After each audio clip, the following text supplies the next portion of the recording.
স্বাগত জানাই রিনিজ motion studio থেকে। আমি এই ব্যানারটাকে আমি নিজেই তৈরি করেছি। সমস্ত কিছু আমি নিজে অ্যানিমেশন দিয়েছি।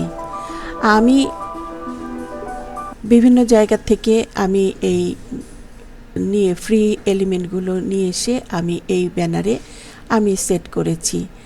আমি আফটার ইফেক্ট দিয়ে কাজ করি।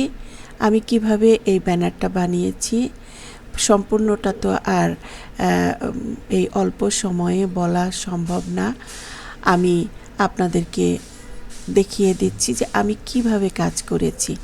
আমি এই লেমনগুলো আমি নিয়ে এসেছি, লেমনগুলোকে পজিশন দিয়ে আমি এইভাবে এনেছি পজিশন, এবং এখন আমি এই আইসটাকেও পজিশন দিব, রোটেশন দিব, দিয়ে তারপরে আমি এই গ্লাসের মধ্যে আমি প্রবেশ করাবো।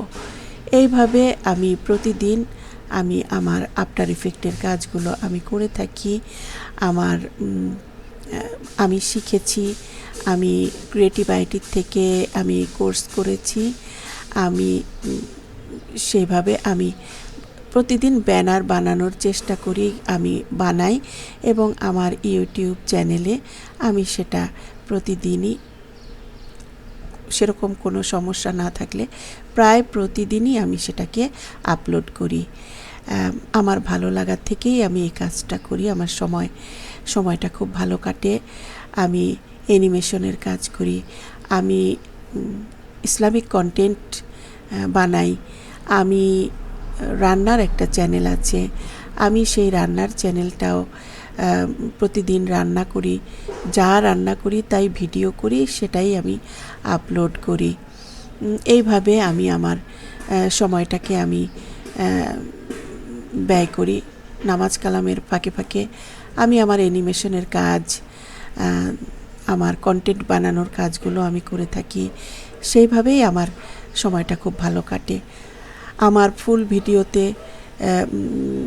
আপনারা দেখছেন, এটাই আমার ফুল ভিডিও। আমি এটা 4 মিনিটের কন্টেন্টটা বানিয়েছি।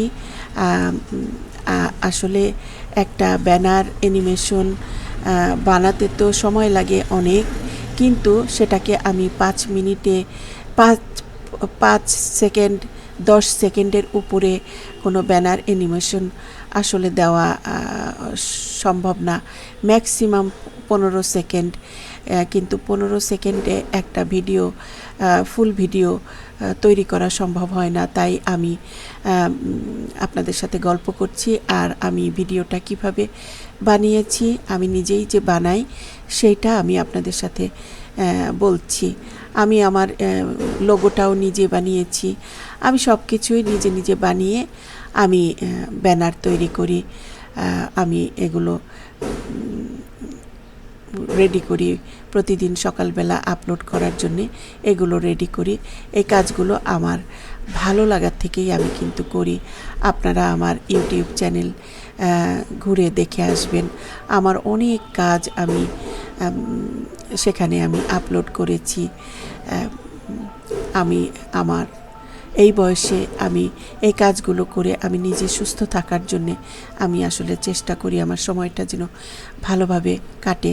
নামাজ কালামের ফাঁকে ফাঁকে, নামাজ কালাম তো অবশ্যই আমি মুসলমান, সেজন্যে নামাজ কালাম করার পরেও এনাফ সময় থাকে হাতে, তখন আমি অবসর সময়টাকে কাটানোর জন্যে আমি আসলে এই কন্টেন্ট তৈরি করার কাজগুলো করে থাকি। আপনারা আমার চ্যানেলটা ঘুরে আসবেন, দেখে আসবেন, ভালো লাগবে। সবাই খুব ভালো থাকবেন। আল্লাহ হাফেজ।